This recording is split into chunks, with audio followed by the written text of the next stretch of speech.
Please don't air any of this, Brad. All right, we ready? You hitting it? Tell me when we're rolling. No, we've been rolling. God damn. We're Googling over here. All right. To nerd sports now, people. Exactly. Look out. Do you fear death? Oh, one of the greatest lines of all time. I've got a job to it. I've got a job to it. Kind of like whistles at him, and Dad looks over and the guy's going. And Dad's like, I got the fuck out of there. I was like, oh man, you didn't partake? I thought that was part of the mountain biking community, that y'all just went out there and had sex together in your tight shorts. But Angrily making me 30 sides of red sauce.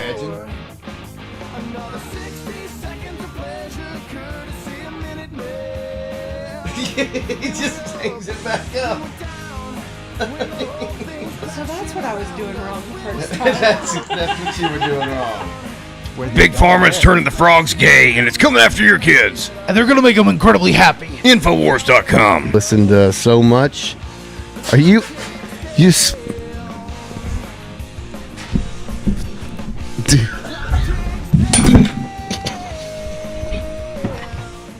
Been recording for a minute. All right, well, here we are with the disaster cast. It's been a wild day. We had a guest cancel. Kaitlin showed up an hour and a half late, and it was my fault. So, my bad for that confusion. But I'm really excited to have Kaitlin on the pod because she's a little shy. Get that mic up in front of you. Don't be afraid of the right mic. here. Look at the audio levels. That's all you got to worry about. It's fine. It's good. They can hear me. Okay, so who are you? I am Kaitlin Porter. I deal with all the stuff behind me, like the video stuff, editing photos, all of that. That's basically it. So you're just jumping into this. What is wrong with you? It's new. I like to be behind there. Yeah. Well, now you're out and you're nervous. You're a little nervous. I'm a little nervous, but I got this. I listened to Seether on the way here, so... All right, a little Seether, good for the soul. Exactly, getting it out there. You brought a Fresca. I want to talk about Fresca for a minute. What's the deal with the Fresca? My mom's best friend, Amber, she got me into it. So we started trying it at her house, which, by the way, my Aunt Amber, she's my aunt, basically. I call her my aunt. I mean, my mom and her have been friends for years. But she's a doctor. And all doctors basically drink this stuff. They drink Fresca. They drink Fresca. So I got into it after that. And I was like, why not? I like it. And it's good for the summertime. Sure. No, it's a tasty beverage. It is. I've had it myself. I do love a good Fresca. Have you seen The Boys? Mm-mm. Okay. You familiar with it? I'm familiar with it. I haven't watched many. It's an anti-superhero show on Amazon Prime. Yeah. It's basically the guy who wrote it, as I understand it, really hated the superhero archetype and tried to flip it on its edge, where basically the superheroes are owned by corporations and the superheroes are assholes, right? Like, more realistic take on it. But one of them joins a cult, and everyone in the cult drinks Fresca. So Oh, well, there you go. I was worried about you for a minute. It doesn't- No. This isn't cult level Fresca Well, that you know of. no. Okay. Didn't know it was involved with a cult at all. I find we need to look up the definition. We don't have a producer tonight No, because you're in front of the I'm camera. in front of the camera. We don't have one. So, what do you think of the episode so far? Is this boring trash? No. Or is it a dumpster fire that people just want to watch burn? They're probably going to watch it just to see if it burns down real quick, all of that, I mean... It's better to go down in flame than to burn out slow. Exactly. The old Neil Young philosophy. We got this, though. We got it today. We can handle it. So you grew up in Lincoln. I'm in Salem now. Now, where'd you grow? But you went to Lincoln. I went to Lincoln. So where'd you live during that time? I lived on a road, but like we were the last house in Lincoln. That's basically where I lived. I lived in the last house in Lincoln, and it's by like as you're going to Lincoln Lake. Okay. So it's when the house is there. So you did grow up in that area. I lived- When did you move to Siloam? Just in September of last year. Okay, so when I said you grew up in Lincoln, you did. I grew up in Lincoln. You're trying to distract me with But the Siloam business. I You've got a know new it's flag. Salem. I'm in Salem. You're Siloam people now. I'm Salem people now. Are you distancing yourself from Lincoln? oh yeah, Hayden graduated just a few days ago, and I'm like, we're all gone. Adios, huh? Mm-hmm. I always liked Lincoln. You know, back in, I don't know if they still play each other in football, but I mean, we did back when I graduated. Lincoln was a cool town. It was like the farther out you got. So you had Fayetteville, and then Farmington was kind of the wannabe Fayettevilles, but back then we were still a small town.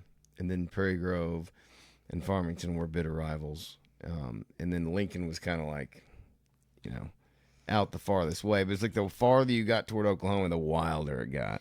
Oh yeah.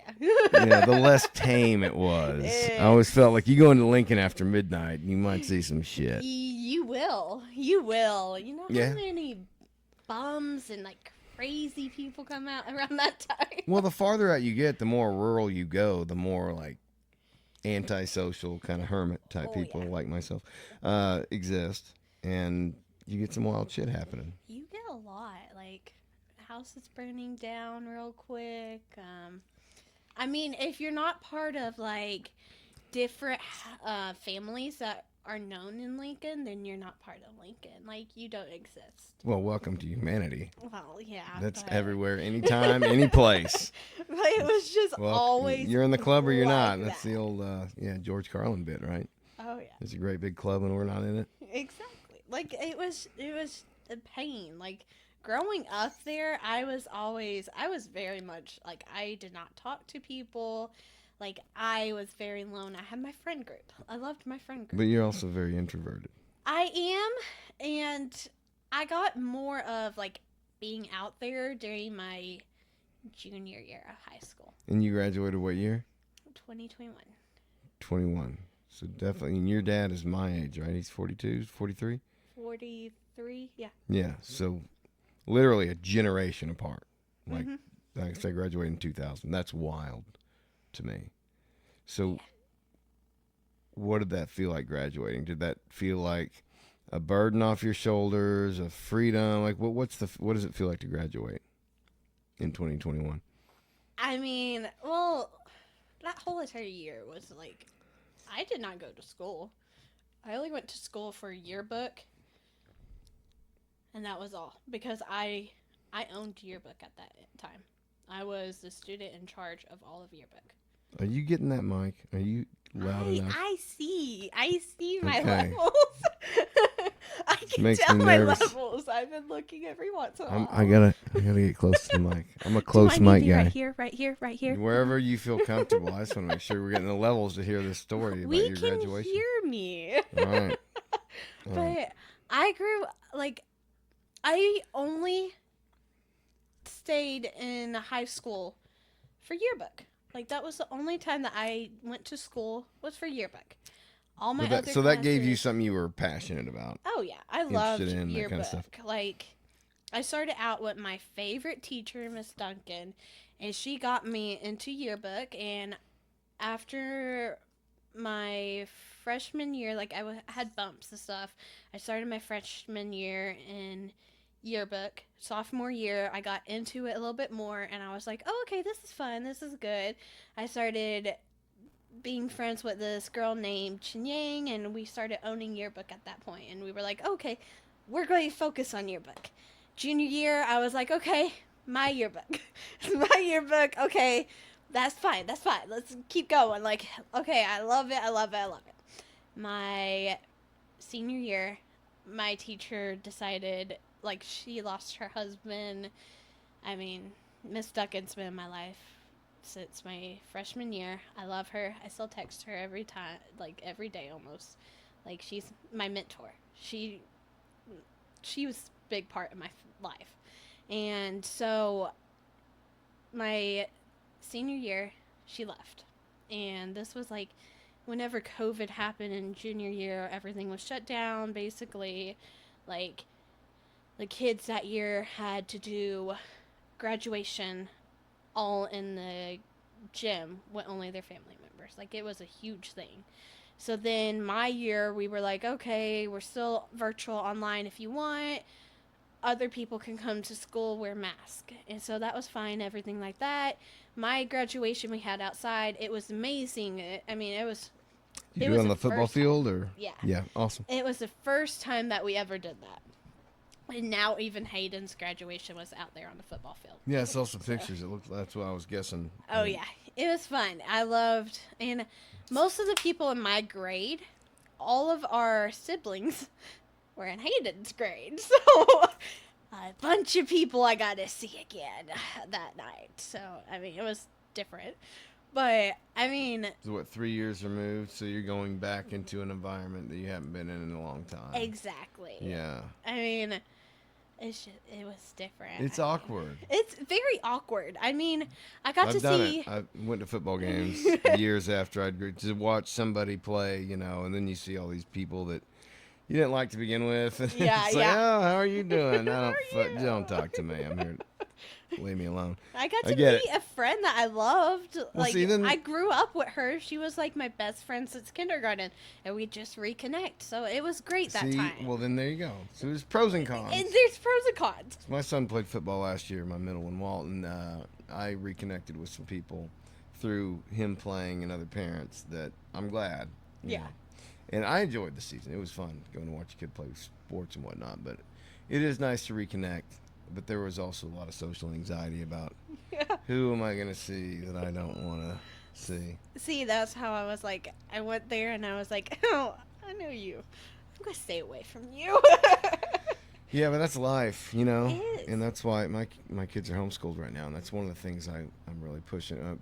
My oldest one's going to public school next year. But those are the things you learn in school. It's not about the equations or the scientific principles, which all that shit's always evolving anyway. It's how to handle a social network, how to interact with people Yeah. for better or for worse, and, how do you fit into society, as a small sample.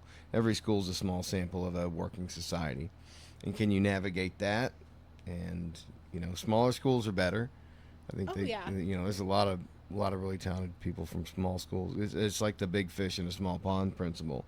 And it gives you a lot of confidence. Oh, and yeah. then sometimes you go on somewhere else and you got to compete a little bit harder. But I think there's something to be said about small schools. How did you feel like the school system was? I had two principals during my time in high school. I had Miss Jones and then Mr. Carver, who is now the principal right now. He's amazing at everything. Starting my junior year, he came. It was either my junior or senior year. He came over. And so that's when everything was like, oh, okay, it's great. Clicking. Everything was different because we just got out of COVID. So, or COVID was still happening, but it was just like, oh, okay, we're dying down a little bit from COVID. So, everything was just different. Like I told you, I only went for yearbook. That was all. Like, I stayed in yearbook, staying with it all through that time, and I was just virtual the whole time. So 2020 was the year they locked everybody down, right? 2020, yes. And then 2021, we started, you had to wear your mask. But you could still go into high school. And that's the year you graduated. Mm-hmm. What was that like? Because, obviously I'm in the workforce, but I was at a satellite office. We were able to work from home and do our jobs efficiently.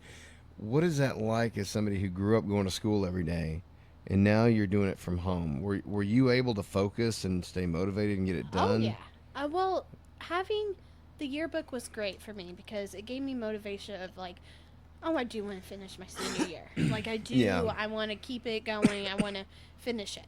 And then, I have to finish it anyway to graduate, but it gave me motivation.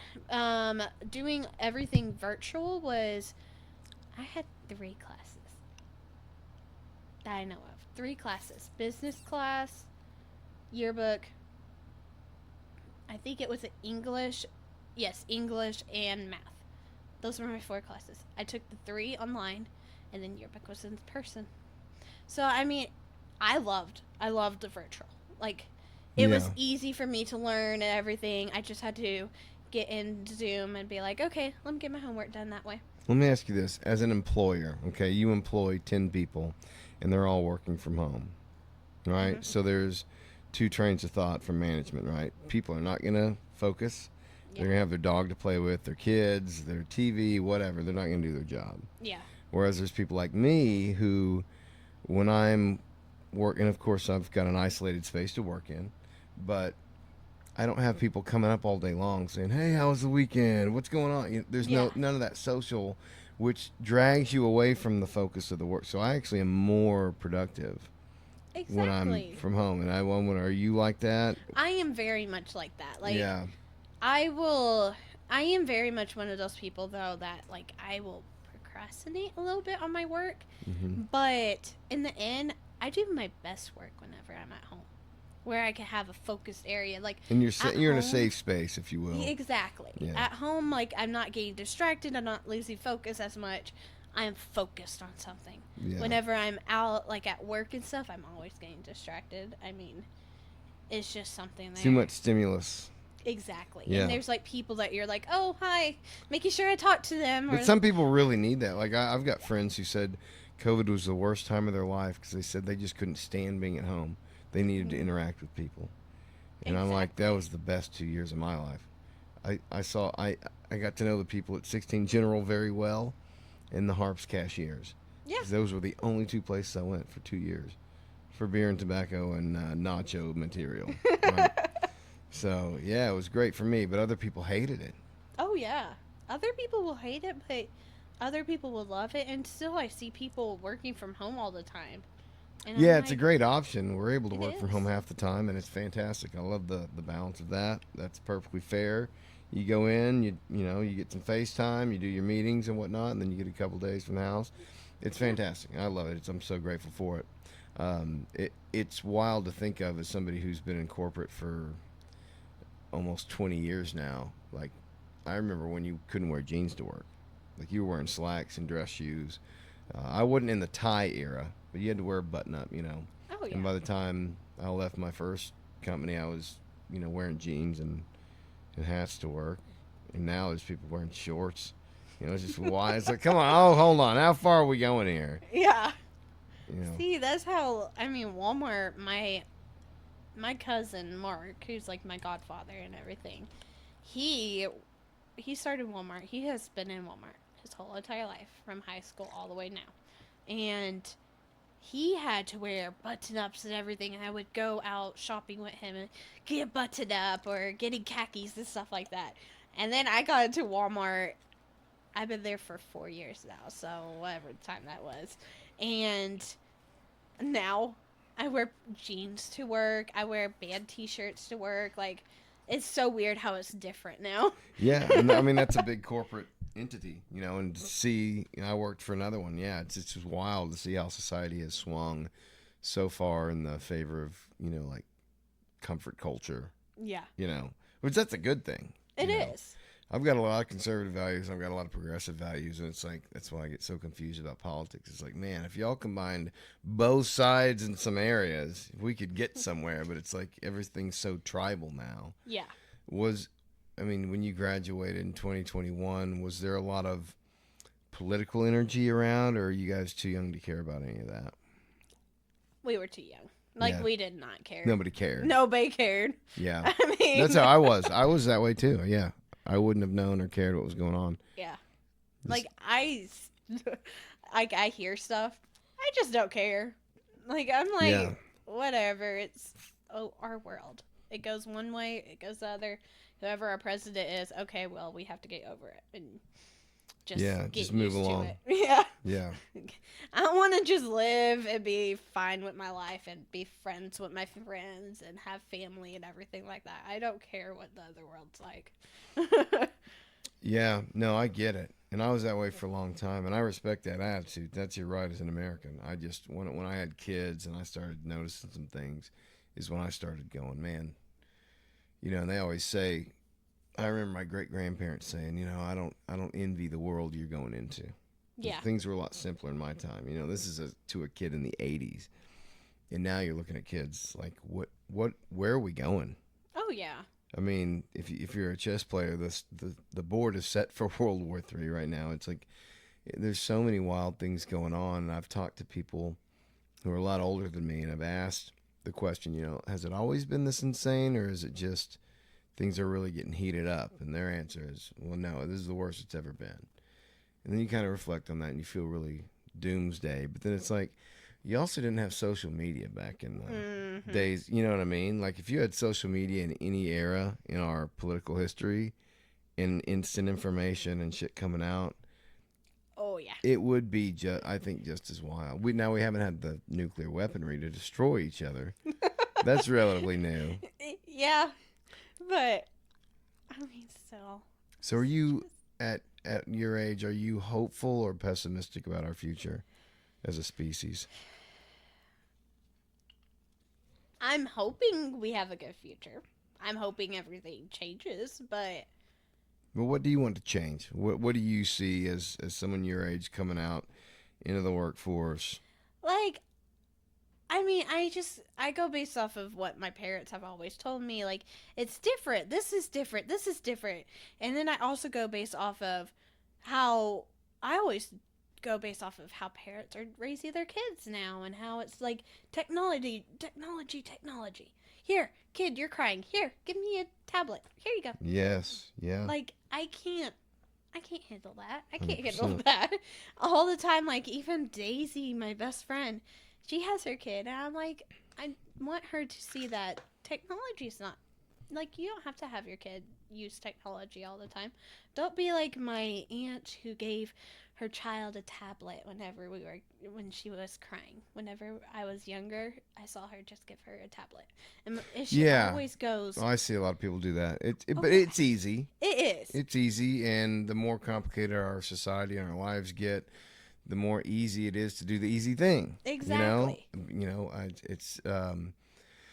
It's really wild. What generally men are more the gamer community. Were you a gamer growing up? Did you play video games? I played video games with my dad all the time. But Okay. it was also like But was that something you did with your dad or something you did on your own with too? my dad. Only. Right. Yeah. 'Cause Like your dad's probably grew up in the gamer. He's my age roughly, so yeah, he like grew up he with video loved video games. I mean, we have a collection of video games. We have like the Xbox 360 still. We play Mario. We play all sorts of like Awesome. Legos, all of that. Like yeah. we play that He's coming to stuff. Durham Fest, right? Yes. Okay, yes. I want to meet this gentleman. Yes. I want your dad to come on the pod. He's very shy though. Like he is.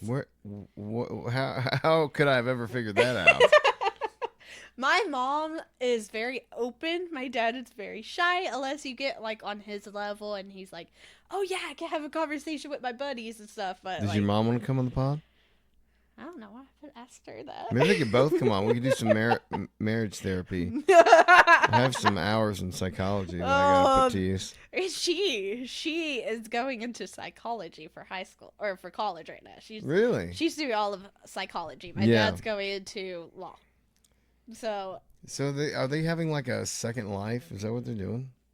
basically, they decided. I mean, whenever they were growing up, they couldn't have that type of like they could, but they weren't focused. Like my mom went to college. My dad, he didn't even pass high school. The only way he passed high school was going into, I think it was boot camp or something. Wherever he went to, we have lovely letters. Oh my god, they're like the worst letters I've ever seen of like cussing and everything. Like da da da da da. This place is terrible. Like asking for his mom to pick him up and everything. We still have those. It's fun. Are you gonna have to edit this out later? No. Okay. No, they don't care. All right. They won't care. But Just making sure I don't want any threats against my no. domicile. No. But my dad, he barely passed high school. If it wasn't for that, and like he grew up, and he did not like any of the boot camp. He hated it, all of that. The only way he passed was going there and making it through that, and he passed it. Yeah, I don't think they make that to be enjoyable. No. I think it's to weed people out. He said that he jumped the fence the last day that he was there before he graduated. He jumped the fence and was like, "I'm out." I'm like, okay. He's told me this story so many times, but I mean, he has gone back And he has told people that if it wasn't for that, he wouldn't be a police officer. He wouldn't be like all this other stuff. Isn't that funny? Exactly. How little things happen. Are you interested in your parents' stories about their youth? Oh, yeah. Oh, I love it. Like, my dad will tell us stories about how they were kids growing up, and his grandma, she's not here anymore, but his grandma, his grandpa and his grandma were like inside and everything, and at some point his grandma came outside, and it was like my dad, my cousin Brad, and my cousin Amanda, and I think my cousin Robbie. They were all outside playing baseball, and whenever my dad hit the ball, it went all the way in the air, and they said that they could hear it as it was coming down, going all the way down, and it whacked her right in the head, and she was like she screamed bloody murder and everything. Like, they will tell us stories about that all the time. Like, you get my cousin Mark, my dad, and my mom all together, they will laugh and laugh and laugh, and like, it's just how they have always been, but they will tell stories that are like the funniest thing on earth. Well, that's awesome, because I see a lot of kids, when you have kids, you're around other parents, birthday parties and stuff, and I see a lot of parents telling their kids stories, and the kids are like, dude, we don't care. That's old people stuff. Yeah. But I was always fascinated with the stories. I had a grandpa that could have been a stand-up comedian. I mean, the guy just, almost ironically, because he was so hyperbolic, I remember him telling a story when I was, 8 or 9 about how he killed this rattlesnake in the attic, right? And then the next year, this 2-foot rattlesnake got a hold of his leg, right? And he had to cut its head off. And then 10 years later, you're hearing him tell it, and this anaconda had him wrapped up, and he's trying to shoot it with an AK-47. It's like, man, that story grew, Yeah. But you heard him every year, and he was from that generation where, the tall tales and you exaggerated, but everybody was always enraptured when he talked, Even if, like, somebody like me who heard those stories for 10 years, he was like, how's he going to tell it this time? Yeah. And I was always fascinated with that. And my parents didn't talk a lot about their past. I think that was more of a closed mouth generation. You just didn't talk much. Yeah. You wanted to lead by example, not by past mistakes. And I'm kind of the generation of like, here's how I screwed up. Here's exactly how to not fail, right? Like, I talk about the stuff I did with my kids. It's just it's a difference in generation. So that's just interesting. Oh yeah. How do you feel like your generation is prepared, or you are prepared to go out into the world? Like, do you feel none of us are prepared? No, none of us. But do you feel? But some people feel more confident than others. Some people already have jobs lined up and careers lined up, or you're doing college classes now. But like, are you fearful of how things are going to go? Are you? I mean, we talked about your view of the world, but like, as far as your personal future goes, do you feel confident, or? Now I do. Like, getting into all this stuff with you and Nicole and everything, and getting into my flow of like, oh, I really want to do this, because I thought I wanted to be a doctor. Like, that's what I was going into. Why don't you want to do that now? That's an honorable. There is too much commitment in it, but also yeah. Yeah, the commitment thing, Way too many years of college. Hey, that's why I didn't do psychology. It's like, if I got to make money, I'm going to be a doctor, and I do not want to go. Yeah. Yeah. Like, I always wanted to do counseling. I thought I was going to be a counselor in high school, too. No. I went from counseling to doctor, and now it's to doing all of this. Like, podcast producer, designer of artwork, like, doing stuff like this. Like, have you this played with AI yet? A little bit, but not too much. You afraid of it? I am. Because I don't want, like, people's jobs to go away because of AI. Like, well, but you have think about when the automobile came. Yeah. Think about all the horse and buggy people that ran the horse. You know what I mean? They rented out horses and buggies, and like, they did not want that coming in, because that's cutting in their profits. I mean, you had New York at some point was full of horse shit. They couldn't even hardly get it off. Like, but it put a lot of people out of jobs. Yeah. You know, so I think we're in one of those kind of industrial era changes right now where AI is getting ready to wreck us. Oh, we are. But, like, I like to see people's unique talents and people's unique 100%. abilities to design stuff. I don't want AI to design it for me. Like, Did I tell you the story about the logo, my Uncle Tom? yes, you've told me a little bit about it. So basically, I said, hey, you know, I want like a bald eagle with the flag draped over him, sitting on a couch with a microphone, right? Mm-hmm. And so usually, you know, like a week later, I'll hear from him and he'd sketch something out and say, what do you think? Well, he gets back to me in 10 minutes, like, here's 8 options. Like, whoa, how is this possible? It's like, oh, it's AI. I just give it the prompts and it generates. Yeah. And there were some cool looking ones, but it's not the same. It's not. It's like, to exactly what you're saying. It just feels like, it almost feels a little gross. Yeah. You know? Like, I'd rather have the actual stuff. Like, But in 20 years, nobody will remember real art anyway. exactly. You know what I mean? It's like you're probably used, like cell phones. You didn't grow up without cell phones, Yeah. right? Like Yeah. you've had one they've been all your life. Like I didn't get a cell phone until I was driving, 16, 17. So the kids, probably my kids are a little younger, won't remember a world without AI. Mm-hmm. It just And becomes it's ubiquitous. so- And then the generations, just the people who are old get older and older and older Yeah. because the technology's coming so fast and they're already set in their ways. I'm finding that about myself right now with new technology. It's like I'm still using 90s tech, It's just so sad. Like, we're going to be in this world where we're going to be all sorts of technology. Like, I like days where my family go and we're like, let's have a board game night. No technology. Yeah. Let's have a board game night. Yeah. Let's do that. Like, Are they real competitive? my family. Mm-hmm. Yeah, see, some of us get too competitive, so board game night just is like I don't even want to deal with the drama. Yeah. Because somebody gets heated about a rule, and then there's a judicial court set up that has to decide that, it's like, this is not fun. Somebody just concede. We cannot play Monopoly. Never. Why? play Because it's 9 hours Well, of torture? Yes, but also, my dad's very competitive Yeah. with Monopoly. And I mean very competitive. And so, Monopoly night? No. Don't play that. My parents, for some reason, my mom always wanted to play Monopoly on New Year's Eve.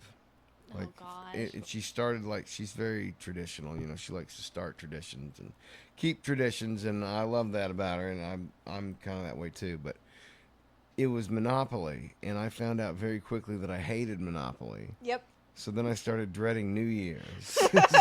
I'm going to have to play Monopoly, and it's going to feel like a year. Oh, yeah. It's almost like they force a whole year into one game, And you're just- over it real fast, Oh, too. yeah.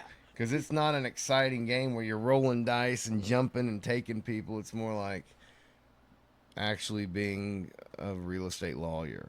Yeah. It's not fun. It's terrible. I don't like it. So what games do you play? We play Cards Against Humanity. Classic.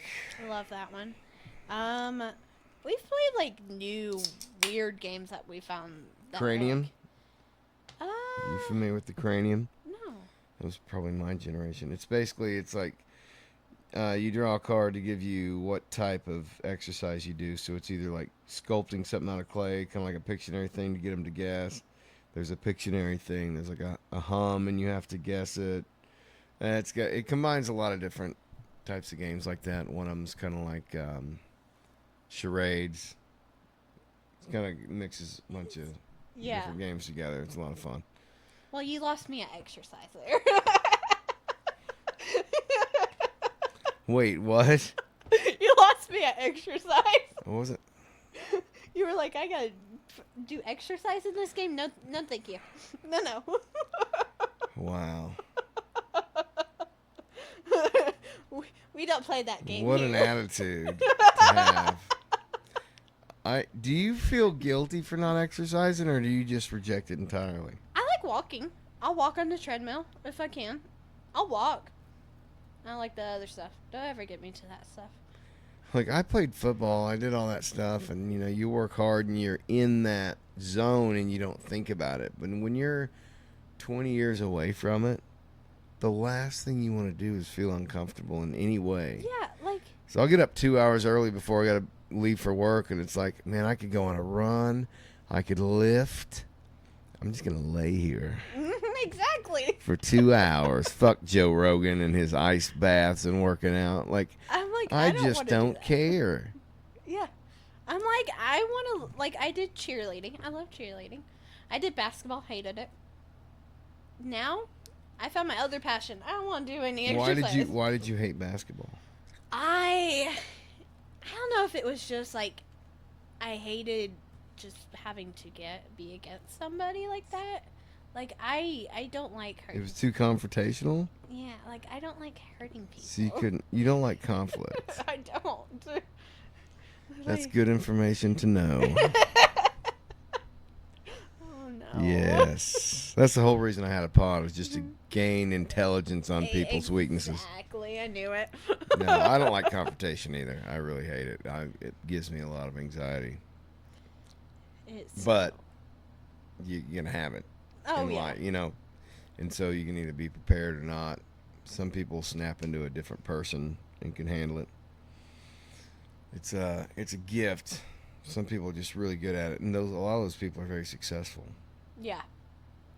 You know. So, what's your goal with the podcast? You want to be bigger than Rogan, right?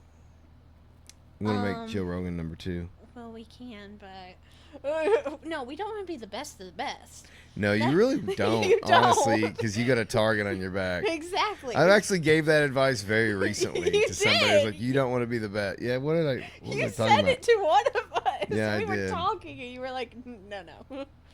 I did. No, you definitely don't want to be number 1. I couldn't imagine being at that level. When, like, the term influencer now is so ubiquitous, everybody hears it all the time. You don't know what it means, but when you think about it, an influencer is somebody who influences people's decisions Yeah. and thoughts. And it's really scary because my kids are little, so I mean they're watching Mr. Beast kind of stuff, or actually they're watching sophisticated things. People making air guns, people engineering tearing a 4-wheeler and motorcycles and putting them together. So it's actually really innovative. So I don't really feel that bad about them watching YouTube, because it's like, y'all are watching really innovative stuff. But there's some really stupid shit out there too. It's like, I'll go in there and watch, and they're just doing dumb react to stupid shit challenges, you know. It's like, I mean, that's not doing anything for you. Yeah. Other than just making you addicted to dopamine for every hit. Well, trust me, Jackson and Gabe will watch the stupidest stuff ever. And I'll go over there and they'll have something stupid on TV, and I'm like, why am I watching? Like, why? But my mom felt that way about Ren and Stimpy, and I thought it was the most funny cartoon that had ever been made. Yeah. You know? Like, because I remember people would ask, when you have young children, like, do you guys allow anything with sounds as a gift? And like, no, nothing that makes a noise. Please do not. Yeah. Because these things have batteries in them, and it's just honks and beeps and electronic shit all over the house. Yeah. It's like in 3D stereo all around you. So no, nothing that makes noise. Oh, I love those. I love giving those gifts to parents. So you have little folks around you, though, right? I You got some little... Yeah, I love all my little folks. I have so many of them, and I love them. They're my family. They're my kiddos. Do you want to have children someday? I do. I want to have 1 or 2. But that's all. Don't give You me got to do at least 2. Yeah, that's... 2 yeah. or nothing, I if you can. I want 2. That's my limit. I want 2. But You already have them named? well, I thought You write it in a notebook I have when you were little? only the girl's name. And that's because I love Grace. The name Grace. That's a good name. That is a beautiful name. I've always loved it.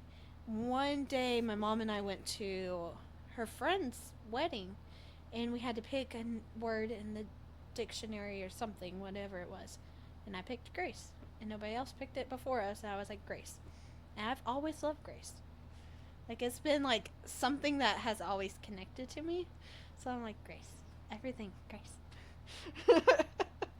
You gonna do a Grace Kaitlin? You gonna name the middle name after you? Heck no. No.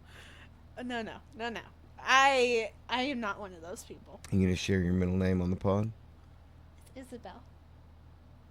Kaitlin Isabel Porter? Yeah. Kip. Kip. People call you Kip? My username on Instagram is Kipper Bell P. Yes, I've seen that. I wondered what that meant. Yeah, Kipper. Now I know. Kip. All right. Exactly. My friend in high school named me Kip. And then it was, let's come up with something else to Kip. Because she was like, Kip the dog. And I was like, what? She's like, it's some cartoon. I was like, okay. Well, I want something better than that. And she's like, Kipper. Kipper. Your nickname is Kipper. I was like, okay, I can handle that.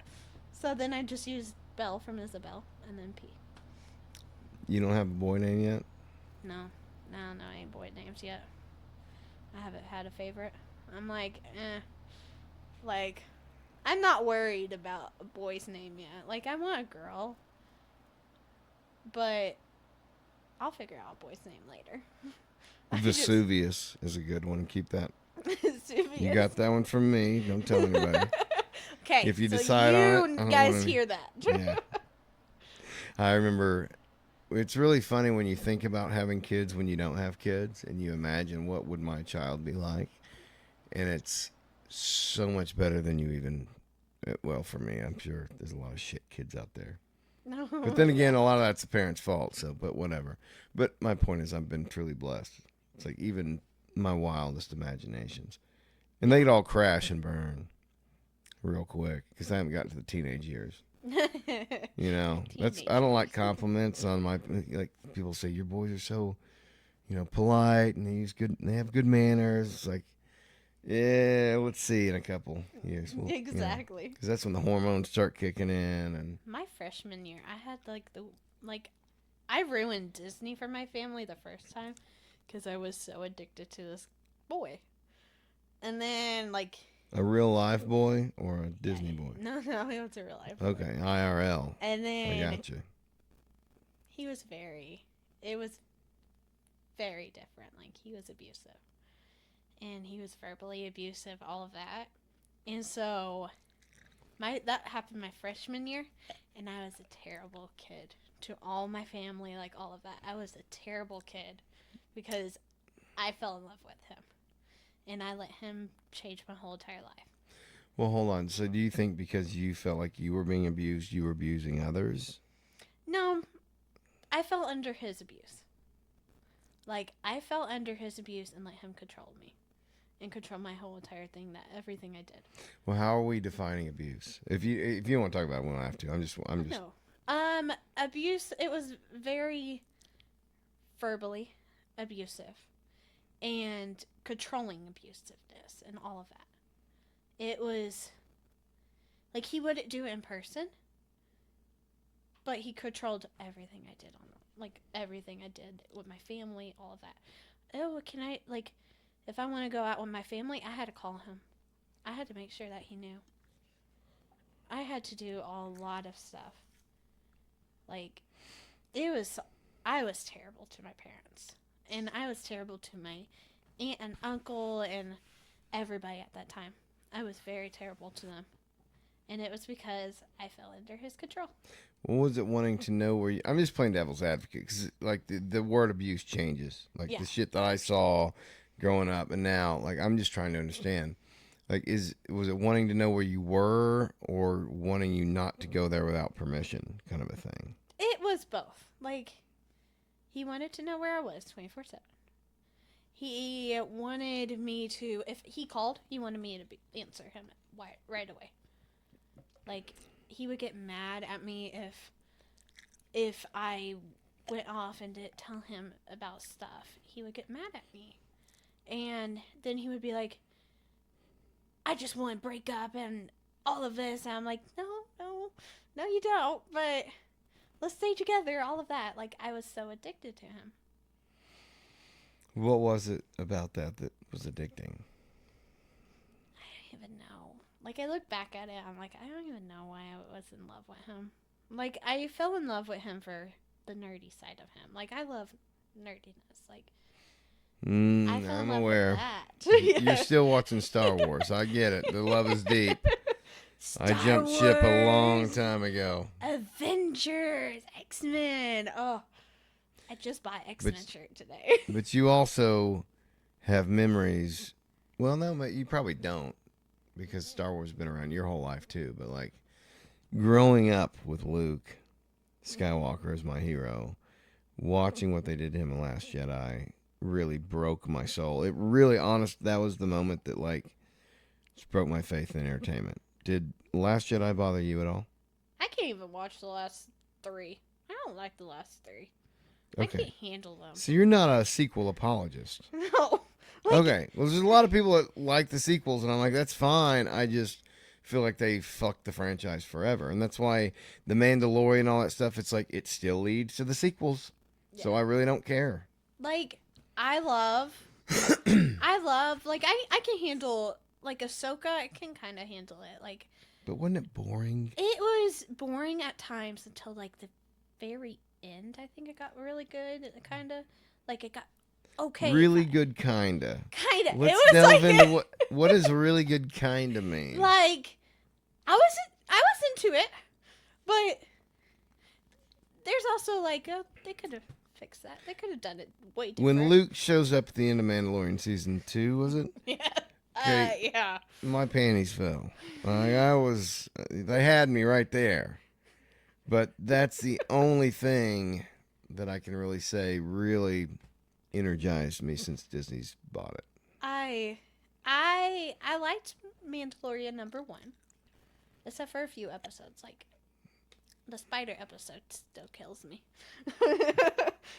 That one. Those are the same spiders from Rebels, though, right? They're similar. Similar. Yeah. But it was just like. Yeah, I get it. You don't like spiders. But. Which is funny because we have a gift prepared for you tonight. No. It's a giant spider. No. Wouldn't that be fun to have just gifts come out? Like a game show? I would scream and run out real quick. You guys might get knocked down, but yeah, no, no spiders. That whole entire episode, I was like this the whole time. So like you don't like the Return of the King then, probably, with the Shelob scenes. Oh, I have never seen that one. Never. Just give me like.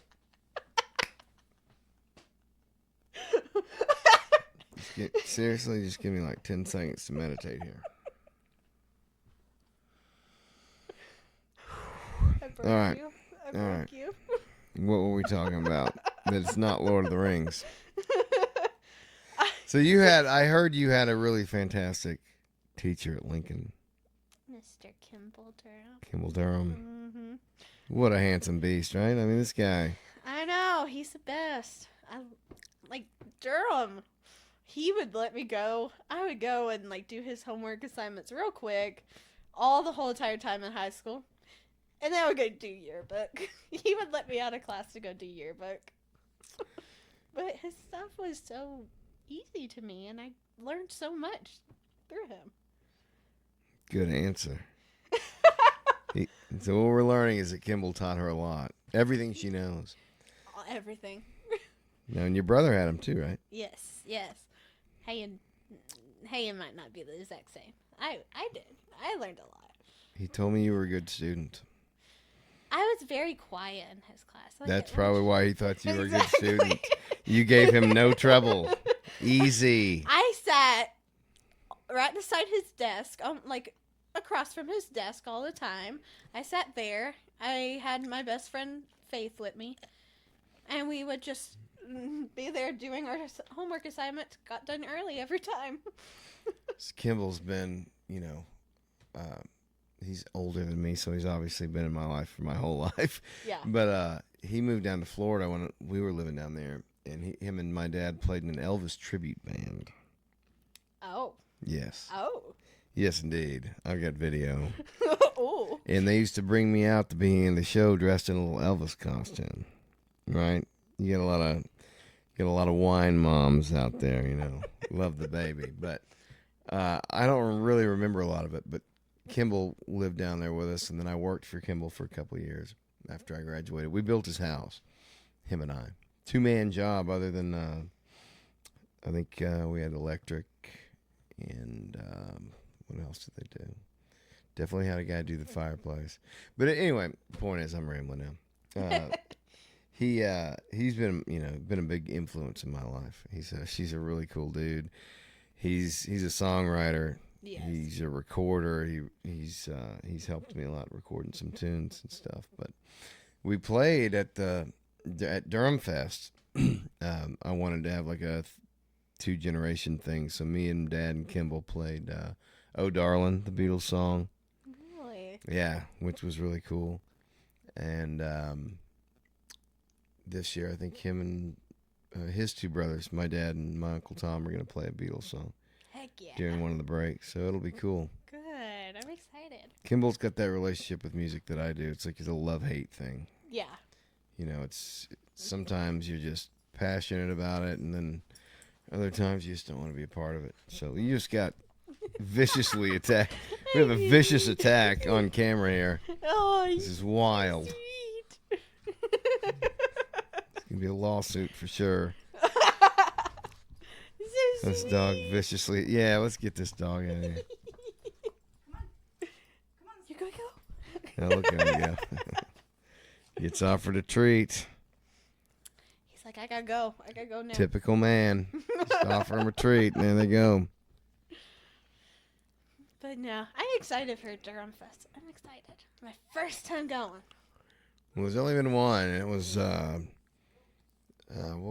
what's the term? Beautiful disaster. Right. Yeah, Right. you told me a couple of stories. It was not a good experience for me at all, and the fact that I'm doing another one is just wild. The only reason I want to do another one is because I had so much fun with the guys. Yeah. It's the practice. It's hanging out with those guys again, man. We spent 12 years without doing a show. That's a long time. And the same guys showed up with the same goal.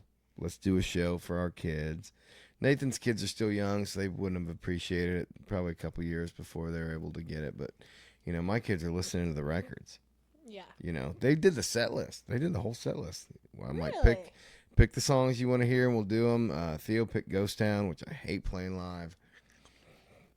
It's a really hard song to do live, and I didn't want to do it, but I told everybody they could pick however many it was. I was like, I'll do it, but I'm never doing it again, and I won't.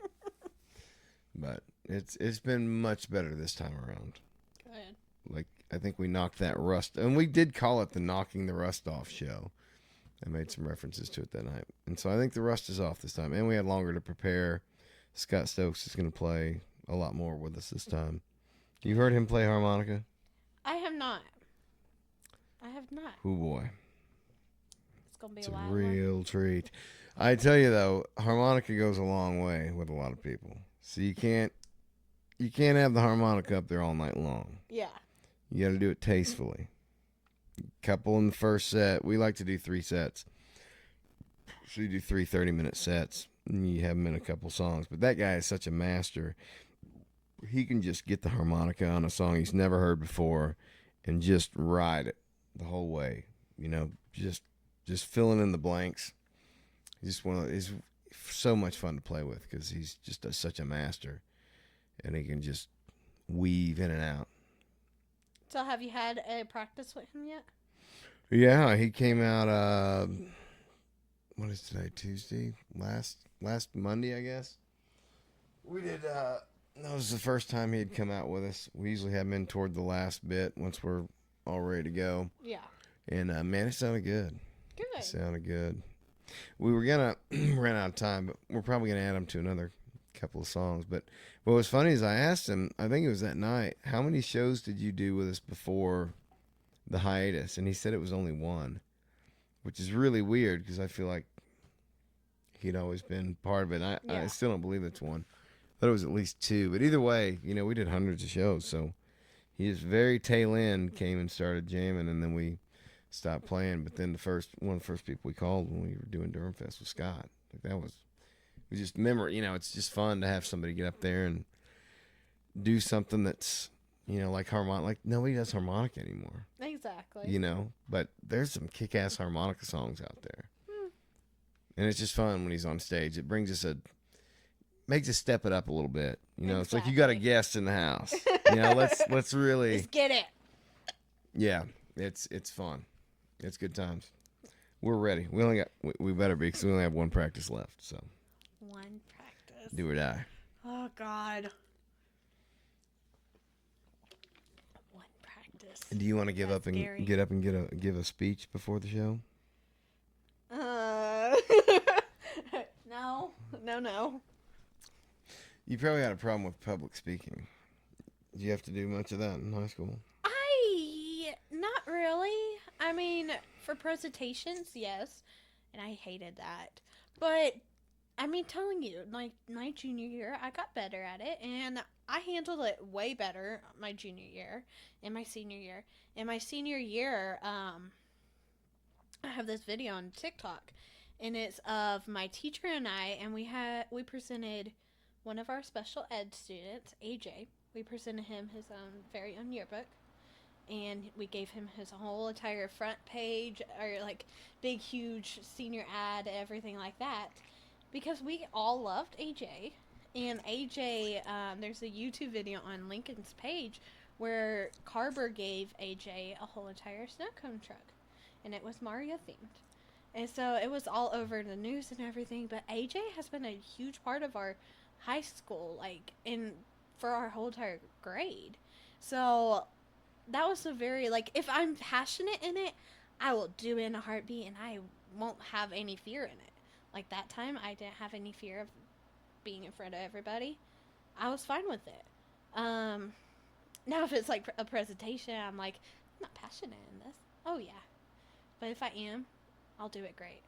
And I did a whole entire presentation for FBLA, which is Future Business Leaders of America. I was in that. And I did a social media presentation. And I got first place. And then I went into state. So I did district, which was first place. Went into state for third place. I didn't go national. I didn't win national, but I did the other two, and I had confidence the whole way. That's good. Confidence is probably 50% of Yeah. a lot of it. Yeah. You know, it's wild. And confidence is something, you know, it's like a video game. You get experience points. You know, the more you do it, the more comfortable you get at it. Exactly. I'm sure if you're a military dude, the first kill is probably pretty tough. And then the 27th and 28th, you don't even think about it anymore, you know? Exactly. It's like getting up on stage. I know that's a ridiculous comparison, but you do get desensitized to things. Yeah. Whatever you want to call it, or used to it. You know, my middle son's going to get up and play drums. You know, he'd be a great singer. He has perfect pitch. He can sing harmony, he can do all that stuff, but he didn't want to be on the mic. But he's comfortable playing drums. You know, it's whatever, but you know, I think a lot of people hold themselves back, and that's what sucks. People need to be aware of, you know, there's so much, everybody's making people aware of things in this generation, right? Yeah. Breast cancer awareness, autism awareness, LGBTQ awareness. It's like, we're aware of you. How about introvert awareness? Yeah. Because that is a real challenge It is. to people going into the workforce, people going into life, people meeting people, right? Yeah. It is a huge handicap. And I've never heard anybody talk about introversion as like a handicap. And it can be overcome, but it's way under talked about. Oh, yeah. Have you ever heard anybody? I have my friend Faith. She's 100% an introvert. Like even Kimball Durham can tell you about it. Like, there's no stopping her. Like, she's really bad at it. Bad at what? Being an introvert or being extroverted? Being an introvert. Like, What does that mean? you can't have her talk to anybody. She talked to 3 people in high school. Yeah, but what's behind that? Like, why? I have no clue. I really don't. Like, Is it genetic or is it a learned trait out of fear? I think it's fear. I think it was. But is fear learned or is fear genetic? I have no clue for her. Like her father's very open. I'm not 100% about her mother. And the reason I ask is this, right? Because we have certain genetic instincts and traits. Yeah. But then also there's a lot of overprotected mothers who are, Yeah. don't touch this, don't do this, don't do that. And the kid grows up afraid of everything. See, I don't know if it's that for her because I grew up, like, she grew up behind me, like, behind my house. And we've always been, like, best friends for a while, too. But, like, whenever we grew up, she wasn't like this. Whenever her parents got divorced and she went with her mom, and then she finally got back with her father and started living with him, and we got back in touch and everything, and like she was so shy. Like the first day that I got to talk to her and meet her and everything, I was like, oh, okay, this is fun. Like I was talking to her, I was like really excited, but everybody else, like, she was so shy. Like I also have a friend, Nadia, that I was talking about, who made my nickname. She's always been very shy, and now she's opening up more as she's going into college and stuff. But I mean, I don't know what's happening. Like I don't know. But you're an introvert. I am, but Why? I have fear. I have fear in just talking to people at times. Like if I get to know people one-on-one, I'm fine with it. Like I will talk and talk and talk. But if it's more of like being in public, I can't. If it's more presenting, I can't. Like all of that. Like I will talk one-on-one to people and like get to know each other and everything. And I was bad as a kid. Like I wouldn't talk to anybody as a kid. But I've gotten better. Like in middle school, I got better. I think it's more of whenever I got into cheer, I got better at it because I had to be out there and cheer. And I then figured out, oh, I can talk to people, and I had connections with teachers, and teachers like actually would talk to me and take care of me. And I think it was more of my 5th grade teacher also, Miss Bryson. She helped me through a lot of actually getting out there and talking to people, but I still can't do like huge crowds and stuff. So what was your hold up on going on a podcast? I don't like. I have a fear of how I'm presented, like this. Like, I don't want people to assume stuff. Like, oh, I'm like all not dressed up, like all of that. Like, I don't like people. But stuff. if I can stop you for a second, because Okay. this is what released it for me. The people who are going to judge you for the things that you love are not worth having in your life anyway. Yeah. And that's something I learned at a very young age. Like, the people who are going to care about this, adios. Yeah. You know what I mean? It's like, I'm going to be who I'm going to be. I'm not going to try and pretend to be somebody I'm not. I think I haven't got to the point where I'm like I know people will judge me. I know people will. But I'm like, now I'm finding But I guess I'm wondering, like, why do you care? Because there's always, like, that fear. Like, in high school, I always thought people were judging me. Like, For what? for who I was, being nerdy, all of that. I thought people didn't want to be my friends and stuff because I was weird. You are weird. I'm very weird. That's I'm proud that's of an that. objective fact. But, So am I. Like, it's, weird is good. yeah. You're like, not part of the sheep train. I have found a passion in wearing nerdy clothing. Like, I love Star Wars clothing. I will go to events and go get people, like, Star Wars autographs. I'll go meet them. Like, I love doing that stuff. And I have found a passion in actually wearing clothing like that and being comfortable in my own body like that. But it's more of, I don't like how people judge me. Like, I don't want people to judge me for a bad way. Because they don't know me. They don't know. But again, go back to the base rule. If they're judging you for that, Yeah. is that somebody you want to associate with anyway? No. Right. So then what does their opinion matter? It just does in my mind. Like, it's a scare to me. Yeah. It scares me so much that like I shy away from everything. Society. But, Society. yeah.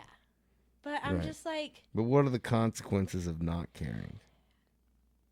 nothing. Like I need to not care. I need to. Like I want to tell people who I am. I want to be like, this is who I am. I'm nerdy. I'm weird, but I also have these passions for stuff that I'm like. So it's probably harder for you to make friends than the average person. Yeah. But the friends you do make are much higher quality, I would imagine. Yes. Right?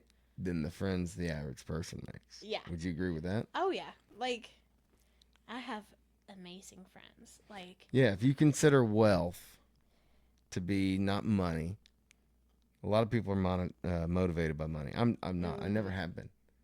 oh and, yeah. and people think I'm a freak. You know, it's unheard of. You have to love money. Yeah. I'm like, no, it's not my God. You know, I want my freedom, and that does take some money, but not as much as like people get enslaved by money. Oh yeah. They make so much money, then they have to make more, and they've got to have this, and then like it can really ruin your life. Money. Mhm. But Oh, if, yeah. if you're not motivated by money or prestige or whatever it is, and you just do your thing, I think you will attract better quality applicants.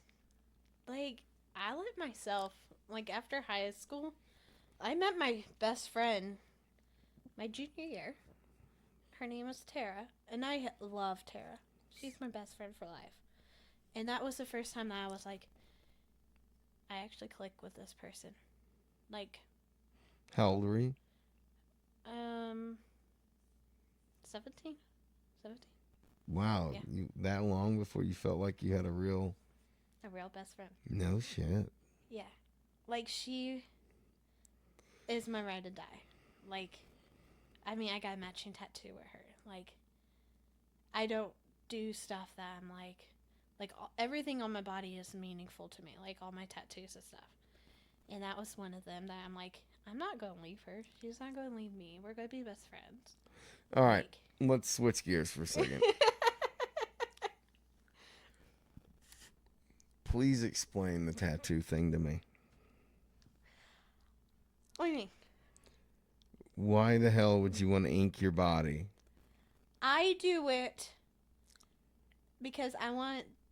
First, I love tattoos. I love how they look on people's bodies. Like, funky, weird ones. You've looked at the pictures of the 90-year-olds who are tattooed, right? You've Yes. seen all these. Okay. Yes. Okay, just making sure we're looking at the same... We know the same outcome of this. Yes. Okay. But right now, until I get really old, and they look terrible on my body.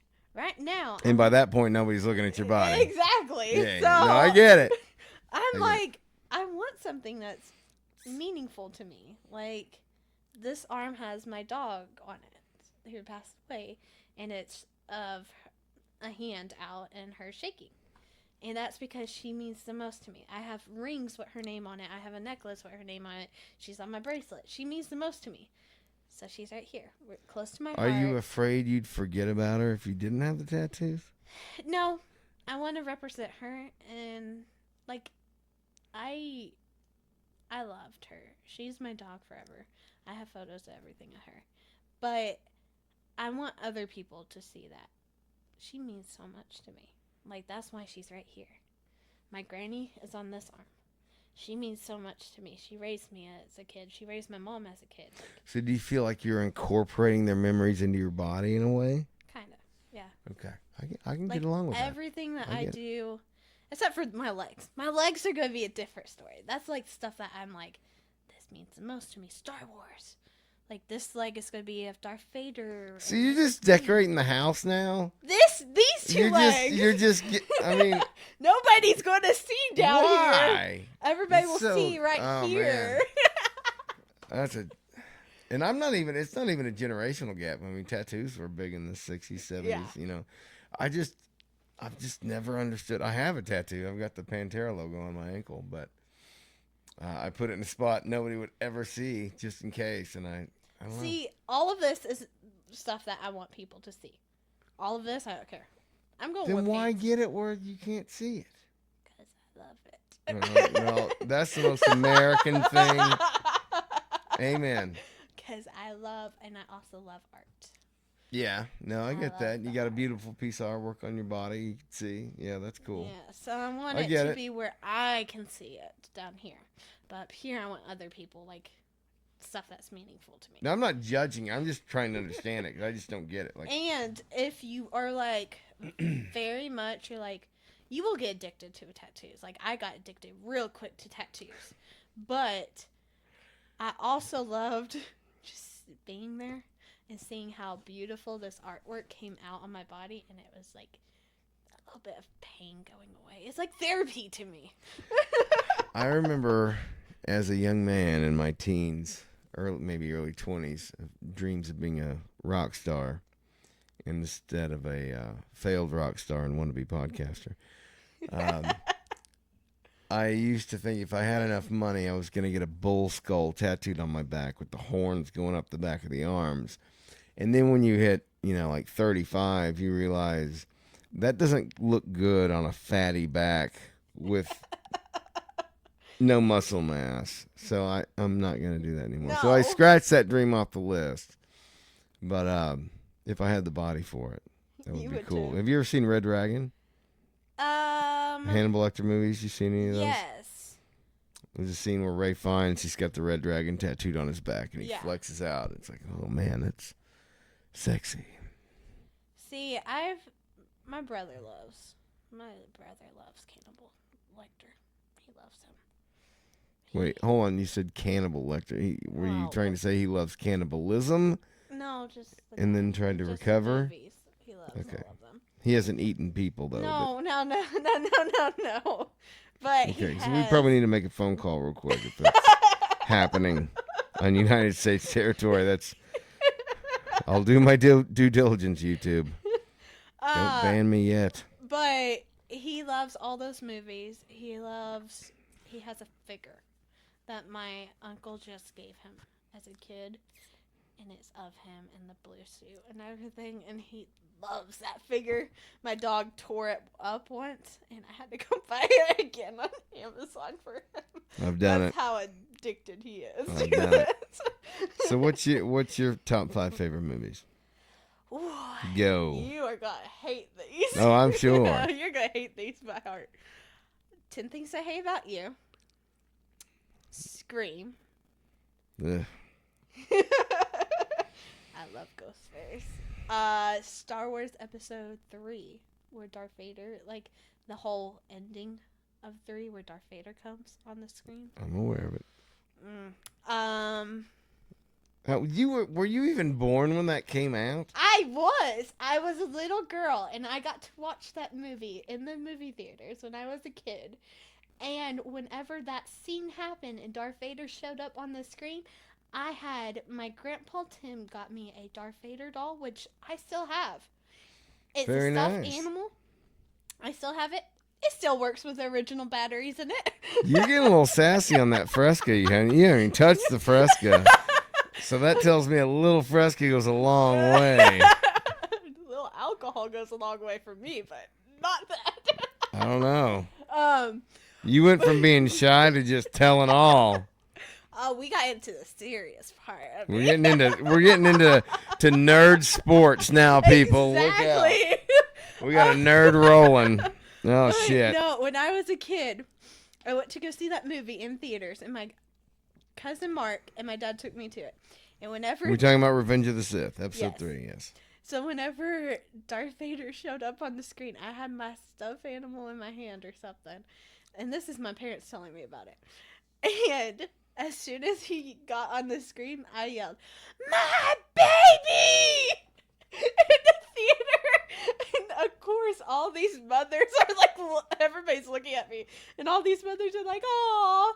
But I called Darth Vader my baby because of that stuffed animal there. And so, yes, I actually was old enough. I'm trying to think how old I would have been. What year were you born? 2003. 3. So you'd have been like 8. Yeah. You've been little. So I I've been was 18 or little. 19. Yeah. I was pleasantly surprised by the third one. The first two were I thought were objective trash, but I still love them. Like they're not good movies, but Jar Jar Binks. well, no, that infuriated me. I remember like we waited in theater to get into that. I don't remember what showing we got into. It was the night it opened. Like you could still get into those movies back then. And there were not a lot of nerds around here back in the 90s. Yeah. In the early 2000s. It's become way cooler now than it was back then, you know. And then I remember being in line to go to one of the Harry Potter movies. I was like, God damn it, I got to wear a fucking robe to get in here. You know, like what? But anyway, I just remember going to see Phantom Menace after growing up with the original trilogy. Yep. And going, what the fuck is this Jar Jar character? Like, what age group? Like, under 3? Like, you're advertising to the under 3 crowd that's watching Muppets? Like, what is this? And then, I'm sure you probably know the lore. The plan was to have Jar Jar be the Dark Lord. Yes. Like Darth Jar Jar, or whatever they call it. Yeah. I don't know if he would have been Plagueis or what, but, you know, that was the plan, and then people hated him so much, George scrapped it. I think he should have stuck with it if that was the plan. So when we last went to Comic-Con this last time, we got to meet Emperor Palpatine, the actor. Shane McDermott? Yes. No. My dad. Oh yeah, I got a photo of it right here. Editing Kaitlin here. I couldn't find the photo of my dad with Ian McDermott, but here is his autograph. Also, here is a photo of what my dad looks like. This will be useful for the next story. You met him? My dad met him. We got the VIP. Where the hell were you? I was in line getting all the Screamcast autographs. Yeah. I'm telling you. So you were wasting time, basically, while your dad met the Emperor. He met the Emperor, and VIP. We got the VIP experience for my dad. And he went into this room, which... So my mom and I were in the autograph line getting their autographs because we collect autographs. We have a huge room full of autographs. Like, this is how my family has always been our whole lives. Like, we have 3,000 something autographs.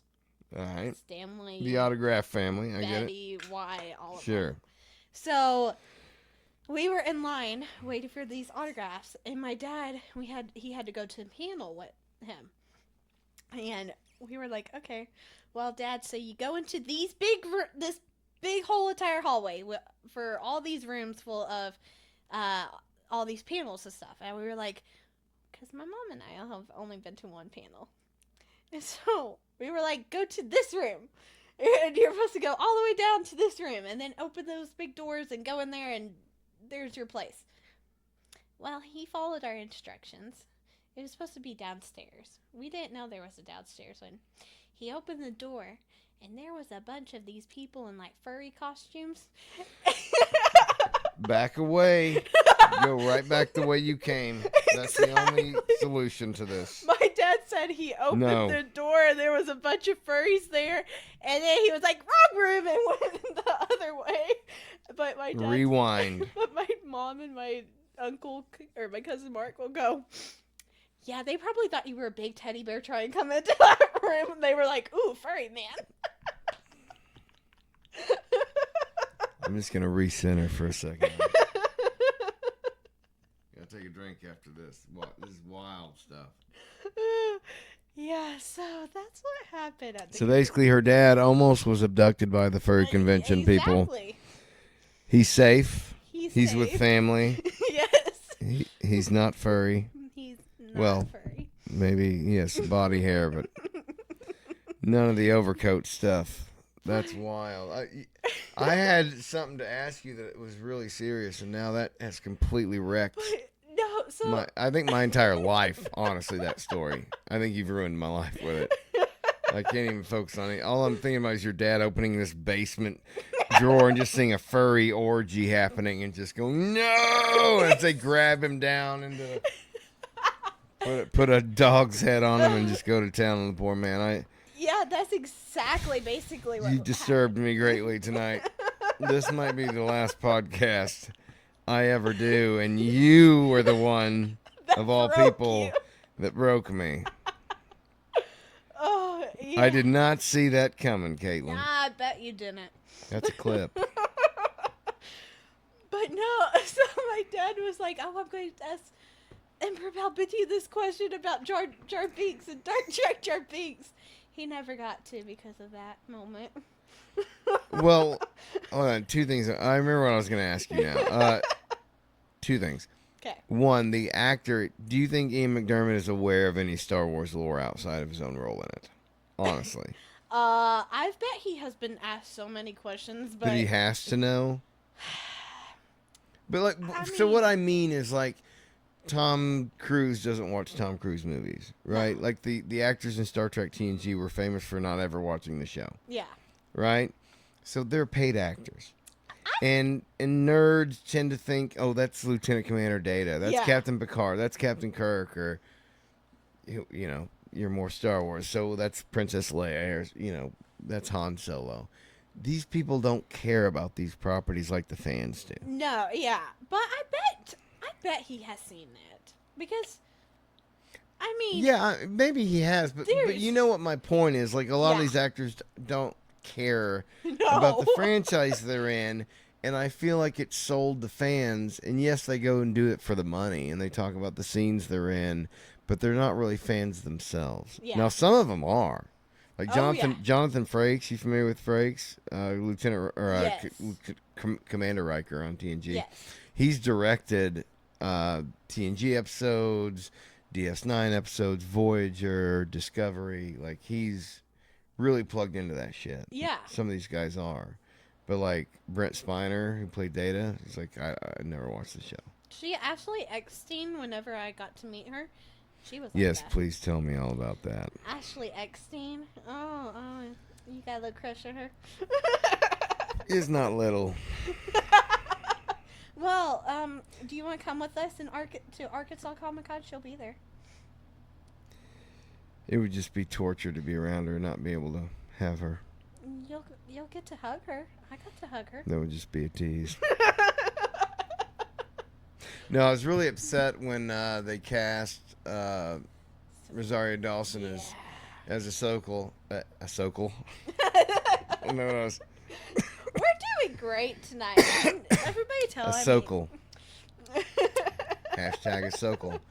No, and nothing against Rosario Dawson. I mean, she's an accomplished actress, but I grew up with Ashley Eckstein, voicing her, and Ashley Eckstein is hot.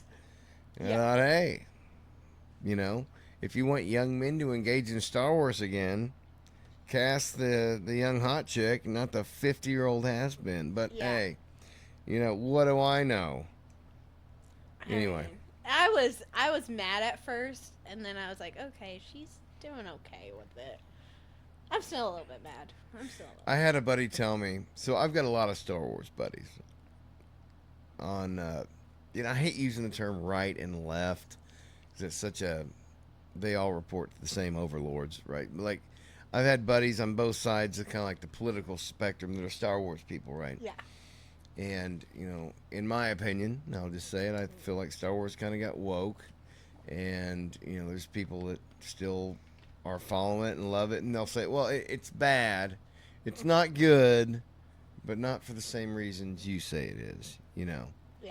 And one of the arguments I remember against Ashley Eckstein, I said, there's no reason not to cast her. She's been there since day one. Like, everybody hated Ahsoka when... And I don't know if you watched it when it came on, but like, Oh, yeah. I hated Ahsoka. Oh, yeah. Like, who is this bitch? And then they did such a good job in writing her arc Yep. to where by the end of it, when she leaves the Order, you're like that you sided with her, right? Yeah. You're on her side, and there's a great moment, and they didn't do a good job in Clone Wars, in my opinion, of showing the descent of Anakin, because he was always so positive. But there's one scene where Anakin thinks of a way to win the war, and it's basically by brutalizing a colony or like bombing it or something. And Obi-Wan says, if you use evil's tactics to win the war, then you become evil. Yeah. Right? But Anakin's but if you lose the war, then you don't have a choice. Mm-hmm. Right? So I kind of side with Anakin on that. But regardless, they did a good job of showing her arc Yeah. in like being an annoying, helpless loser to being a strong female character who earned her Exactly. arc as a Jedi. She sacrificed. She did a lot of great things. So I'm one of those people that started out hating her and ended up being one of my favorite characters. So that's why I think the Jeez. show, to me, did not do that character service. Oh yeah. But also, so have you read? I don't know if you've read any of the Star Wars books. There's one of the books that I've read a lot, but are we talking about old canon or new canon? new, and it's I've read some, probably not much. You talking about the Ahsoka book? Yeah. I read the You've read that Ahsoka one? book. Yeah. So that one, the last season, the final season is Star Wars Clone Wars. That season has related so much. Like I kept on looking at that book and going, these kind of match. Like that was the first time that I ever like actually read a book from Star Wars. I was like, oh, that matched. That matched a lot. That really matched a lot. And I love that book. I love that Star Wars book of her. Like that got me into like, oh, let me read all Star Wars. Like that book got me into it. But you're reading another generation of Star Yes. Wars book. You're reading the Disney Star Wars. So see, and I didn't read much. I wasn't one of those guys that just read all the old canon. Yeah. In fact, until recently, I didn't read the Thrawn trilogy. You familiar with the Thrawn trilogy? I haven't read them, but we have them. We have them. Okay. This is gonna be my gift to you. I'm gonna get you the Thrawn trilogy. You said you already have them. We got them. We got Okay, them. you I just already haven't have read them. yet. Okay, I got ahead of myself. Okay, I'm gonna need to ask you to read them Okay. because for at least a decade they were considered the sequels Yeah. to 4, 5, and 6, and to this day, most fans still consider them as such. So, forget about the Thrawn that's in Rebels. Forget about the Thrawn in the Ahsoka show, whatever that was. Read the books. I'm telling you, it will be the most spectacular Star Wars experience you've had in a long time. Okay. Okay. Now, he also wrote a sequel to those trilogies, to that trilogy, Timothy Zahn, Yeah. that took place later. Do not read that one. Okay. Don't touch it. Okay. Just read the Thrawn, Heir to the Empire, whatever the other ones are. Yeah, read those. Okay. It I will. can make that happen. It will change your perspective on Rebels, however. Well, I always love Rebels. I named my dog after Rebels, so. I loved Rebels too when it came out, but after reading the Thrawn trilogy and being shown the way, that's definitely my canon, and everything else I'm out on. Yeah. Which is sad, but I feel like now they're just putting it out to put out content. Oh, very much. They're not thinking this through. They're not They don't have somebody like a George Lucas Yeah. who cares about the lore. And Dave Filoni could do it, but he's not. Exactly. He's not the protector of the realm I thought he was going to be. Yeah. You know what I mean? I feel like everybody's like that. Like, he was George's protege. He should have taken over for George, and then they kept him in the salt mines for too long, and then they damaged canon so badly that now that he is kind of in charge of Story Group, at least I understand he is. Yeah. He is. It's too late. You fucked it so bad. Like, you gonna erase the sequels? Mm-hmm. And that's why I can't watch Star Wars. It's like everything leads to that, so I don't care. I don't care how good people tell me Andor is. I don't want to see it. Oh, I haven't seen Andor. I have not. I've seen Mandalorian, Boba Fett, Book of Boba Fett, and Ahsoka. And which of those are you going to be watching with your kids in 20 years? Saying, hey. Book of Boba Fett, probably. I really like Boba Did Fett. you? Book of Boba Fett was fine. I liked it. Can we just call it Mandalorian 2.5? Or Well, I mean, it really. why do they have to bring Boba Fett back? I don't know. Other than merchandising? Yeah. I don't know, but there was something to it that I was like, even my dad and I have talked about it. There's Was it the something scenes to in the it. desert where he's with the sand people? Because that was cool. I did was like that. cool. Where he kind of had that Dances with Wolves moment or whatever it was. Yeah. Where he's that, living with like, the... that one was way better for all of them. Like, we really liked the Book of Boba Fett compared to all the other ones. Like, that one was the only one that I'm like, well, yeah. I thought it was cool when it was Boba Fett. When Mandalorian crashed into it, that's when I thought it got kind of weird. It's like... It got very weird. And you know what pissed me off? Fennec Shand kicks Cad Bane's ass in the Bad Batch. Yeah. And that was literally my breaking point. I was like, Cad Bane. I really did like how Cad Bane came on TV, like on the, what was it? It was on. Or It was on the end. When it? was it Book of Boba Fett or? Yeah, I think it was. Okay, yeah, I like that They, part. but then they But killed him. They He killed showed him. up for one scene. They killed him. They have wrecked. Cad Bane was my favorite character from Clone Wars, and the only times you see him after Clone Wars is getting shot. Yep. In the live action, and then getting fucking bitched out by Fennec Shand, who is a new character. Yep. And so, like, man. Like, I was really happy when he came on, like, that last, like, whenever they showed him for a little bit before they ended the episode. I was thrilled. I was so no, that was excited. super exciting, yeah. But then they just, exactly. it was over right quick. It was just like, oh, well, okay. This is the part of the episode everybody tunes out of because we're talking nerd shit. Well, you know. We've lost every viewer by now. We got a time. How long have we been going? 1:31.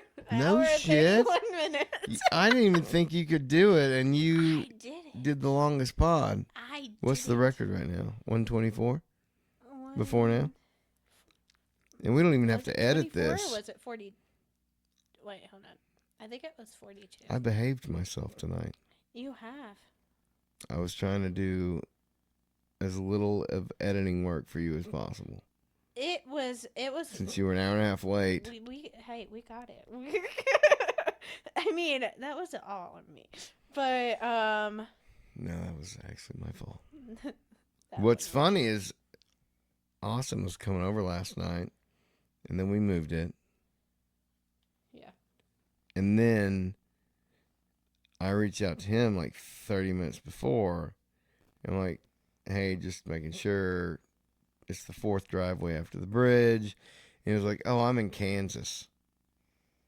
I'm like, bro, you could have told me this like, how long did it take you to get to Kansas? Yeah. He's like, oh, I feel so bad. I'm sorry. I got a job, you know. And I get it, man. That's working class people. Shit happens. You got to go do your job. And that's, those are the kind of people you and I interact with. Yep. You know, I feel like most of these podcasters have become the new elite, right? Everybody hates the mainstream media because they're out of touch and they're getting paid by foreign entities. And now you have the podcasters, but now they're the elites, Yeah. right? And it's like, take Joe Rogan, for instance. Everybody he's coming on is either a famous comedian or a celebrity or a somebody that's written a book about a subject or a doctor or law, you know, somebody who's in that elite sphere. Yeah. And it's great, and I love it, and I watch it. It's my favorite podcast. But it's still elitism. You know, what would it be like to have a podcast where regular people, you know what I mean? Real Americans.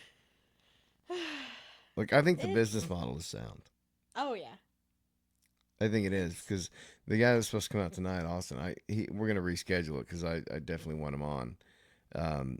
He basically, he has a tow truck. He had towed Julia's car once. And then he was like, hey, you know, you need some work done on this. I was like, are you trying to upsell me? And he was like, no, I'm trying to keep you safe. Like, it needs this. I can do it for nothing. And so I had him do it. I've got a good friend of mine who's a mechanic that I take all our work to. But this guy's really close, and he's really honest. And so if we had, you know, little stuff going on, we take it over to him. And he's just a good guy. And every time I'm around him, I want to just talk to him for hours. Yeah. And it's like, you know, life's going on. Like, I got to pick up the car. I got to get back for dinner or whatever. And he lives on in Nicole subdivision. Oh, okay. So, like, I drive past his house when I go to Nicole. So I've seen him outside a couple times. I'll chat with him. I was like, man, I want to sit down with you for a couple hours and just hang out. So he's probably in his 50s, but just living that blue-collar life. Yeah. just working it, grinding it, but is still a good, honest dude that the world doesn't acknowledge. Nobody celebrates working class people. Yeah. You got to be a celebrity or some political fuckhead who doesn't know what the fuck they're talking about. It's just, we're in a world where we don't appreciate real people anymore. We look up to the gods. Mm-hmm. Right? Exactly. Is that what happened thousands of years ago? We were worshiping celebrities. Like, was Athena like a pop star and Apollo was like a pro wrestler? Well, probably. You know what I mean?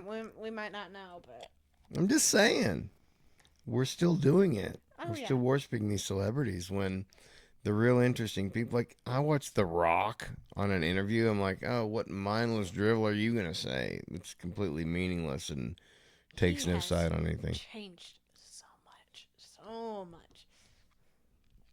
Since when? Since when he was in wrestling to now.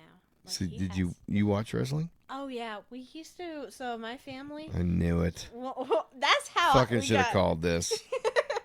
That's how we've got so many autographs. Because when my brother and I were like really little, my parents would take us to Oklahoma City, and in the Sheraton Hotel, we would sit in the lobby and meet all these wrestlers. Really? Oh yeah, because they That's all wild. stayed at the Sheraton Hotel whenever they didn't use tour buses. Like now they do tour buses and all of that.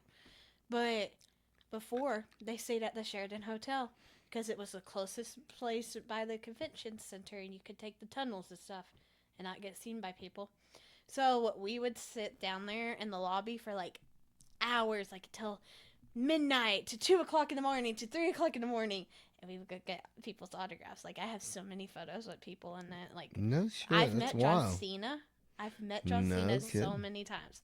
Like and I just today, I got one of his books because I was like, it's John Cena. I've met him. I want to read this book now because it's just a John Cena. Like I met Mr. McMahon before all of the shit happened. He shit on that girl. That happened. Oh, trust me. We watch every single, like, Jim Ross has this podcast that he does. We listen to it almost every day with all the information on it with Mr. McMahon. And Some wild shit, but you know what? That was the 80s, man. oh yeah. People were doing cocaine.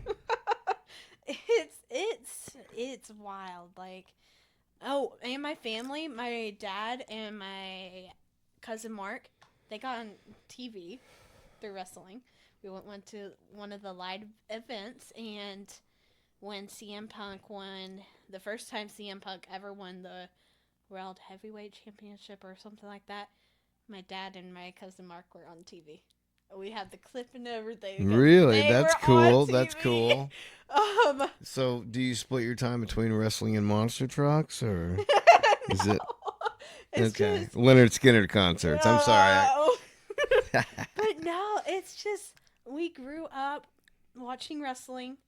My favorite is Edge. My all-time favorite. I had the biggest crush on Edge as a kid. Edge has always been my favorite. I got to meet him finally. I did not want to leave him. It's like Ashley Eckstein for you, but that was mine. Oh, I get it. If I had met Ashley Eckstein, there would have been a restraining order issued within. So let me ask: is there a restraining order Oh no. against you and No. Edge? I want Is it Edge or the Edge? Because Edge. we're not talking about U2's guitar player. No. It's just Edge. It's Edge. Not Adam the Edge. Copeland. Okay. Adam Copeland is his real name. Okay. Edge. And Sexy beast, this guy. I love If we had a him. producer, we'd pull it up on the screen. Oh yeah. We gotta get a backup. I'll pull it up on the screen. No, later. teach me okay, if you want to. Oh yeah. I'll also put my dad's photo up there too with Emperor Palpatine so everybody can see it. Oh, nice. There If you you go. want to do that kind of 'Cause stuff, we can put it right here where there's a blank spot on the screen. Okay. I like it. So there you go. But I met Edge, Trish and Lita. I met them at Comic-Con. That was my first ever Comic-Con going to.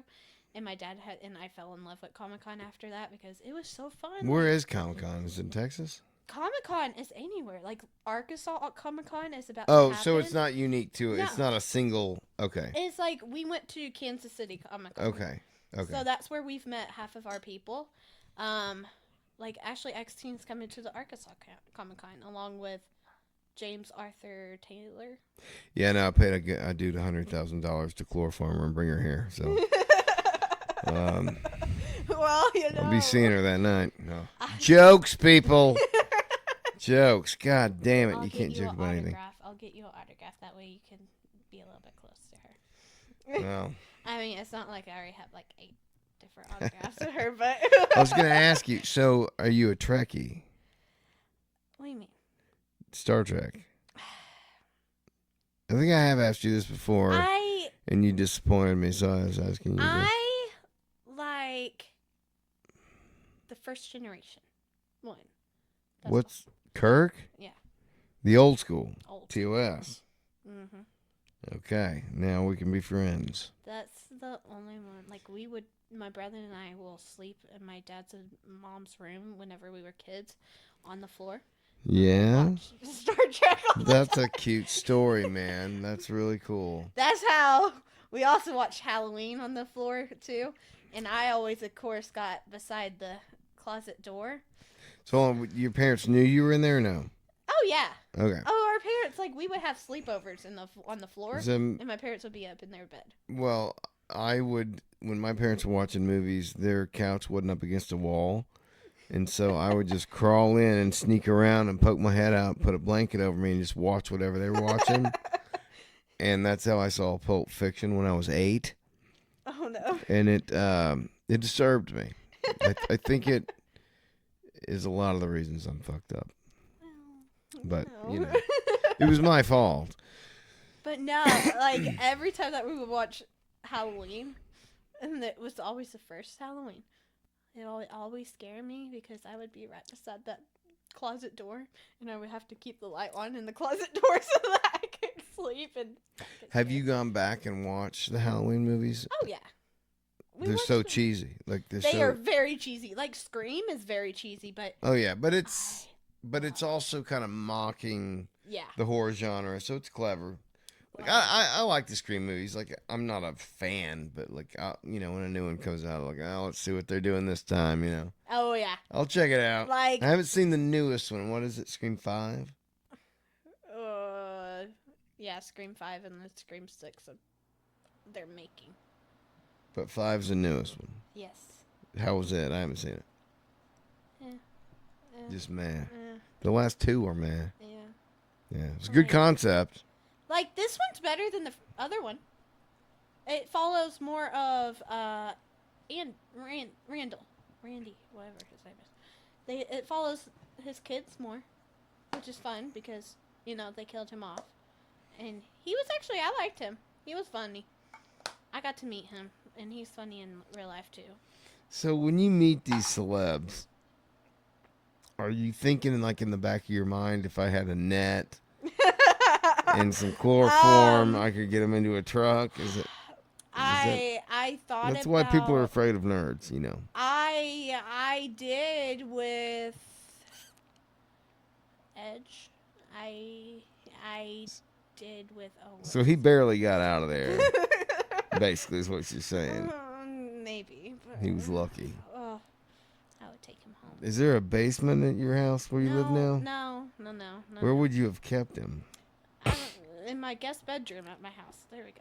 But no. At the time, I was in Lincoln, so I don't know where I would have kept Well, him. there ain't no. You can do anything you want in Lincoln. He would have just stayed in my bedroom. Like, there you go. He would have just stayed in my bedroom. Like, there was no way for him to get out.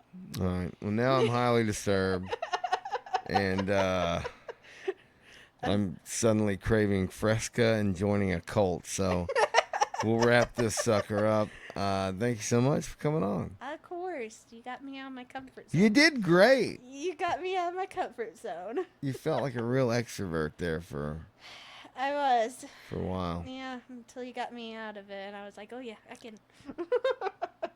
So I did it. Very nice. Hey, All right. Episode 6. Is this 6? yeah, 6. We Six. Yeah. We got social media presences, right? What are we on? We are on Facebook, Instagram, TikTok, YouTube TV, YouTube, whatever. All the things. Spotify. Find us. And if you want to check me out, myself, Brad Durham, I'm on Facebook. Yes. That's the newest technology I operate. And what? YouTube. Yeah, YouTube channel. Durham, search Carry Me Home. There's a lot of weird British stuff that comes up if you search Durham. But check out the pod. Share it. Please share it with your friends if you think they can handle it. If they can, don't. But I got a dog again. another dog murder. All right. Oh, hold on, Walt. Ring me. We got to make a quick introduction. Oh, no. Friggle. Hi, baby. The mascot for the show has been lurking this whole time in the background, but Friggle. I forgot the flag. Yeah. Friggle, the Freedom Eagle. Oh, Smeagol. No, Smeagol has nothing to do with this. Look at the boldness of this animal right here. All right, we got to end this before we get animal complaints. All right. Take the damn eagle, son. Jesus Christ. Theo, get this dog off of her.